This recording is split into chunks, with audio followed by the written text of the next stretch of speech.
2026ರಂದು ನಾವು ಇಲ್ಲಿ ಧರಣಿ ಕೂತಿದ್ದೀವಿ. 53 ದಿವಸ ಆಯ್ತು ಇವತ್ತಿಗೆ.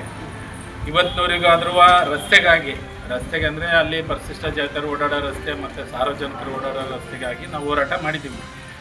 ಇವತ್ತಿನವರೆಗೂ ಸುಮ್ಮನೆ ಆದೇಶಗಳ ಮೇಲೆ ಆದೇಶ ಮಾಡ್ತೀವಿ ಅಂತ ಹೇಳ್ತಾರೆ. ಇವತ್ತಿನವರೆಗೂ ತೆರವು ಮಾಡಿಲ್ಲ ಸರ್. ಆ ತೆರವು ಮಾಡೋವರೆಗೂ ನಮ್ಮ ಹೋರಾಟ ಇರುತ್ತೆ ಸರ್ ನಿರಂತರ. ಇದು ಉಗ್ರವಾದ ಹೋರಾಟ ಪ್ರತಿ ಜಿಲ್ಲೆಯಲ್ಲೂ ಪ್ರತಿ ತಾಲೂಕಲ್ಲೂ ಮಾಡ್ತೀವಿ ಸರ್. ಇದನ್ನು ಏನಾರ ಕ್ರಮ ತಗೊಳ್ಳಿಲ್ಲ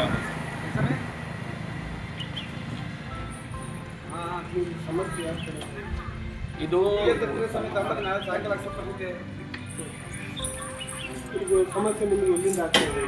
ಸರ್ ಇಲ್ಲಿ ಮೇಲ್ವರ್ಗದ ಜನಾಂಗಗಳಿಂದ ಅದು ರಸ್ತೆ ಅಂತ ಅಸೆಸ್ಮೆಂಟಲ್ಲಿ ರಸ್ತೆ ಅಂತ ಇದೆ.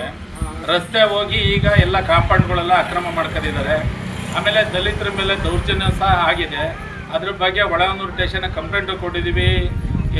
MLC ಮಾಡಿ HMR ಮಾಡಿ ಇವತ್ತವರೆಗೂ FIR ಮಾಡಲಿಲ್ಲ ಅವರು. ಅದ್ರ ಬಗ್ಗೆ ಕ್ರಮ ಆಗಬೇಕು. ಆಮೇಲೆ ತಾಲೂಕು ಆಡಳಿತ ಇವತ್ತಿನವರೆಗೂ ಸುಮ್ಮನೆ ಆರ್ಕೆ ಉತ್ತರ ಹೇಳ್ತಾ ಇದೆ. ಜಿಲ್ಲಾ ಪಂಚಾಯತ್ ಸಹ ಆರ್ಕೆ ಉತ್ತರ ಹೇಳ್ತಾರೆ. ಮುಂಚೆನೇ ಈಗ DC ಅವರು ಇದ್ರ ಬಗ್ಗೆ ಕ್ರಮ ತಗೊಂಬೋದಾಗಿತ್ತು. ಇದ್ರೆ ಇದು ಭಾಳ 53 ದಿವಸ ಧರಣಿ ಮಾಡೋದು ಅವಶ್ಯಕತೆನೇ ಇರಲಿಲ್ಲ. ಆಮೇಲೆ ನಮ್ಮ ಕ್ಷೇತ್ರದ MLA ಇರಲ್ಲ SC ಕ್ಯಾಟಗರಿಯಿಂದ ಬಂದು ಈ ಇನಾಡಿ ಪರಿಶಿಷ್ಟ ಜಾತಿಯರಿಗೆ ಅನ್ಯಾಯ ಆದರೂ ಸಹ ಈ ಕಡೆ ತಿರುಗಿ ನೋಡ್ತಾ ಇಲ್ಲ ಅಂದರೆ ಅವರು ಓಟಿನ ರಾಜಕಾರಣ ಮಾಡೋಕ್ಕೋಸ್ಕರ ನಮ್ಮ ಕ್ಷೇತ್ರದಲ್ಲಿ ಗೆದ್ದು ಬಂದಿದ್ದಾರೆ. ಹಾಗೆ ಅವರಿಗೂ ಧಿಕ್ಕಾರ ಇದೆ. ಇವತ್ತಿನವರಿಗೂ ನಮ್ಮ ದಲಿತರು ಹಂದಿಗಳು ನಾಯಿಗಳು ವಾಸ ಮಾಡೋವಂಥ ಜಾಗದಲ್ಲಿ ಇವತ್ತು ವಾಸ ಮಾಡ್ತಾ ಇದ್ದಾರೆ. ಅಟ್ಲೀಸ್ಟ್ ಮಾನವೀಯತೆಯಿಂದ ಬಂದು ಅಲ್ಲಿ ಸ್ಥಳ ನೋಡಲಿಲ್ಲ, ಅವರು ಡೈರೆಕ್ಷನ್ ಕೊಡಲಿಲ್ಲ. ಯಾರಿಗೆ DC ಅವರಿಗಾಗಿರಲಿ, ತಾಲೂಕ್ ಪಂಚಾಯತಿ EO ಆಗಿರಲಿ ಮತ್ತು CO ಆಗಿರಲಿ, ಅವ್ರಿಗೊಂದು ಡೈರೆಕ್ಷನ್ ಕೊಡ್ಬೋದಾಗಿತ್ತು. ಬಡವರು ಈ ಥರ ಬದುಕ್ತಾ ಇದ್ದಾರೆ, ಏನಾರ ಮಾಡಿದ್ದಕ್ಕೂ ಆದಷ್ಟು ಪರಿಹಾರ ಮಾಡಿರಿ ಅಂತ. ಇವತ್ತಿನವ್ರಿಗೆ ಅವರು ಅಟ್ಲೀಸ್ಟ್ 53 ದಿವಸ ಇದೇ ರೋಡಲ್ಲಿ ಯಾವ್ದಾರ ಒಂದು ದೇವ್ರಿಗೆ ಗಣ್ಣಕಾಯಿ ಮಾಡಿಸ್ಬೇಕಂದ್ರೆ ಇದೇ ರೋಡಲ್ಲಿ ಒಂದು 30 ಬೆಟ್ಟ ಓಡಾಡಿದ್ದಾರೆ ನಮ್ಮ ಕ್ಷೇತ್ರದ MLA. ಇವತ್ತಿನವ್ರಿಗೆ ಬಂದು ಏನಾಗಿದೆ ಇದು ಅಂತ ಹೇಳಿ ಅವರು ಗಮನ ಹರಿಸಲಿಲ್ಲ.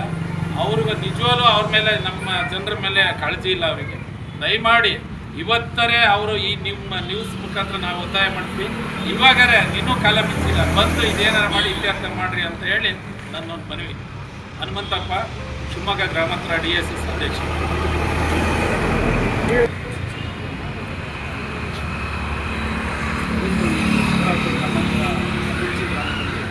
ಕಳೆದ 53 ದಿನಗಳಿಂದ ಕರ್ನಾಟಕ ದಲಿತ ಸಮಿತಿ ಅಂಬೇಡ್ಕರ್ ಗ್ರಾಮಾಂತರ ಶಾಖೆಯಿಂದ ಕರ್ನಾಟಕ ಸರ್ಕಾರ ಅದು ಯೋಜನೆಗಳನ್ನ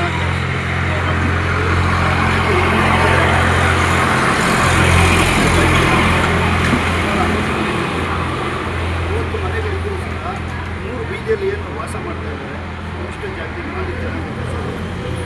ಇಲ್ಲಿಯವರೆಗೂ ಸಹ ಅವರಿಗೆ ಕಾರ್ಯನಿರ್ವಹಿಸ್ಕೊಳ್ತಾ ಇರ್ತಕ್ಕಂಥದ್ದು ನಮ್ಮ ಜಿಲ್ಲಾ ಪಂಚಾಯತ್, ಗ್ರಾಮ ಪಂಚಾಯತಿ, ಜಿಲ್ಲಾಡಳಿತಕ್ಕೆ ನಮ್ಮ ಕರ್ನಾಟಕ ದಲಿತ ಸಮಿತಿ ವತಿಯಿಂದ ಧಿಕ್ಕಾರ ಇದೆ. ಸ್ವಾತಂತ್ರ್ಯ ಬಂದು 75 ವರ್ಷಗಳಾದರೂ ಸಹ ನಮ್ಮ ಜನಾಂಗದವರಿಗೆ ರಸ್ತೆ ಬಿಡಿಸ್ಕೊಳ್ಳೋದಕ್ಕೆ ಆಗ್ತಾ ಇಲ್ಲ. ಯಾವ ಮಟ್ಟಕ್ಕೆ ಅಧಿಕಾರಿಗಳು ಹೋಗ್ತಾ ಇದ್ದಾರೆ ಅನ್ನೋದು ನಿಜವಾಗ್ಲೂ ಸೂಚನೆ. ಇದನ್ನು ಕೂಡಲೇ ಗಂಭೀರವಾಗಿ ತೆಗೆದುಕೊಳ್ಬೇಕು. ಕರ್ನಾಟಕ ಸರ್ಕಾರ, ನಮ್ಮ ಜಿಲ್ಲಾ ಉಸ್ತುವಾರಿ ಮಂತ್ರಿಗಳಾದಂಥ ಮಧು ಬಂಗಾರಪ್ಪನವರು, ತಮ್ಮ ತಂದೆಯವರು ಏನು ಬಂಗಾರಪ್ಪನವರು ಇದ್ದಾರೆ, ಹಲವಾರು ಬಡವರಿಗೆ ದಾರಿ ಬಿಡಿಸ್ಕೊಟ್ಟು ಮತ್ತು ಅನ್ನದಾತರಾಗಿದ್ದಾರೆ. ತಾವು ಸಹ ಅದೇ ನಿಟ್ಟಿನಲ್ಲಿ ನಡಿಬೇಕು, ಇತ್ತ ಗಮನ ಹರಿಸಬೇಕು. 53 ದಿನಗಳಾದರೂ ಸಹ ತಮಗೆ ಇದು ಗಮನಕ್ಕೆ ಬಂದಿಲ್ವಾ? DC ಅವ್ರಿಗೂ ನಾವು ಕೇಳ್ತೀವಿ, ನಿಮಗೂ ಸಹ ಗಮನಕ್ಕೆ ಬಂದಿಲ್ವಾ? ಇಂಥದ್ದೊಂದು ಸಣ್ಣ ಕೆಲಸನ ಮಾಡೋಕ್ಕಾಗ್ದಲೇ ನೀವು ನಮ್ಮ ಏನು ಕರ್ನಾಟಕ ದಲಿತ ಸಂಘರ್ಷ ಸಮಿತಿಯವ್ರನ್ನ 53 ದಿನಗಳಲ್ಲೇ ನೀವು ಧರಣಿ ಕೂರಿಸ್ತಾ ಇದ್ದೀರಾ ಅಂದರೆ ಇದು ಮುಂದಿನ ದಿನಗಳಲ್ಲಿ ಕರ್ನಾಟಕ ದಲಿತ ಸಂಘರ್ಷ ಸಮಿತಿ ಎಲ್ಲ 224 ಕ್ಷೇತ್ರಗಳಲ್ಲೂ ಸಹ ಇದನ್ನು ಚಾಲೆಂಜ್ಗೆ ತಗೊಂಡು ಹೋರಾಟ ಮಾಡ್ತೀವಿ.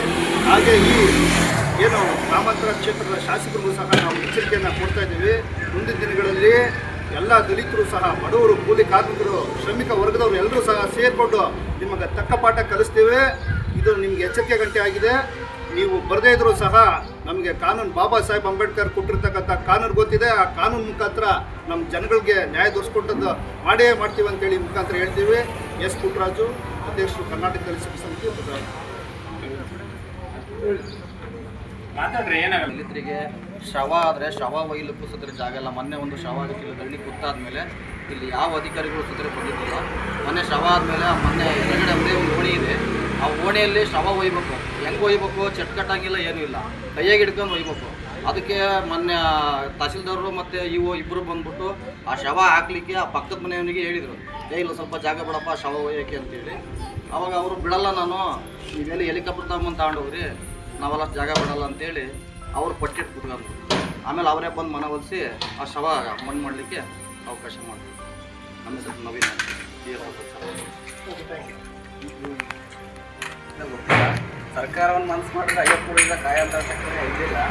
ಸರ್ಕಾರ ಗಮನಕ್ಕೆ ಹೋದರೆ ಹೋದ್ರು ಏನು ರೆಸ್ಪಾನ್ಸ್ ಮಾಡ್ಕೊಂಡ್ರೆ ಕುತ್ಕೊಂಡು ಏನೋ ಸಾವು ನೋವು ಆಗ್ಬೇಕಷ್ಟೇ, ಅಷ್ಟು ಬಿಟ್ಟರೆ ಮತ್ತೇನಿಲ್ಲ. ಅಂದರೆ ತುಂಬ ಸಾವು ಖಂಡಿತವಾಗಿ ಹಿಂಗೆ ಇದೇ ಥರ ಆಗ್ತಾಯಿತ್ತು ಅಂದರೆ ಎಲ್ಲ ಮಂತ್ರಿಗಳಾಗಲಿ ಸರ್ಕಾರಕ್ಕಾಗಲಿ ಸಿದ್ದರಾಮಯ್ಯ ಅವ್ರ ಮನೆ ತಕ್ಕ ಮುಟ್ಟಿಗೆ ಹಾಕೋಂಥ ಜನಗಳಿದ್ದೀವಿ ನಾವು. ಅದು ಯಾಕೆಂದರೆ SC ಅವರೇನೆ ಕಮ್ಮಿ ಏನಿಲ್ಲ ಈ ಜನಾಂಗದಲ್ಲಿ, ಅರ್ಥ ಆಯ್ತಾ? ಅದಕ್ಕೋಸ್ಕರ ನಾವು ಮನವಿ ಮಾಡ್ಕೊಳ್ತದ್ದು ಏನಂದರೆ ಆದಷ್ಟು ಬೇಗ SC ಜನಾಂಗಕ್ಕೆ ನಮ್ಮ ಪರಿಷ್ಠ ಜಾತಿಗೆ ನ್ಯಾಯ ತೋರಿಸ್ಕೊಡ್ಬೇಕಂತ ಕೇಳ್ತೀವಿ.